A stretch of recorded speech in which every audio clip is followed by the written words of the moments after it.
सोन्याच्या दरात 8 दिवसात मोठी वाढ। जीएसटीसह सोन्याचा दर प्रतितोळा 1,01,889 रुपयांवर, तर जीएसटीसह चांदीचा दर प्रति किलो 1,10,000वर।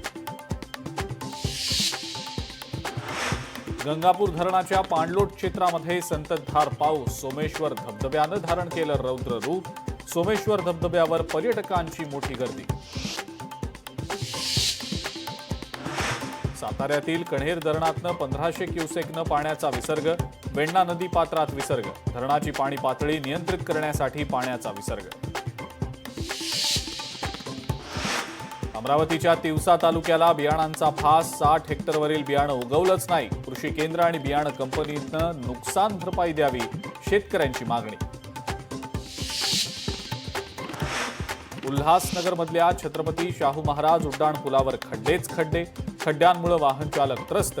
पालिका खड्डे कधी बुजवणार, नागरिकांचा सवाल। अमरावतीमध्ये ठाकरेंची शिवसेना आक्रमक। शेतकरी, अपंग आणि विधवा महिलांच्या विविध मागण्यांसाठी ठाकरेंची शिवसेना आक्रमक। गुजरातमध्ये मुसळधार पाऊस। मुसळधार पावसामुळे सुरतमध्ये पाणी साचल्यानं परिस्थिती बिकट। मुलांच्या सुरक्षिततेसाठी शाळांना सुट्टी जाहीर। मुंबईतल्या बांगूरनगर परिसरात धक्कादायक घटना। दारूसाठी पैसे न दिल्यानं पतीनं केली पत्नीची हत्या। आरोपी पती वासिम शेख विरोधात गुन्हा दाखल। आणि नागपूरमध्ये 2 ट्रकना अचानक लागली आग। आगीमध्ये दोन्ही ट्रक जळून खाक। आगीमध्ये जीवितहानी नाही। आग लागण्यामागचं कारण अस्पष्ट।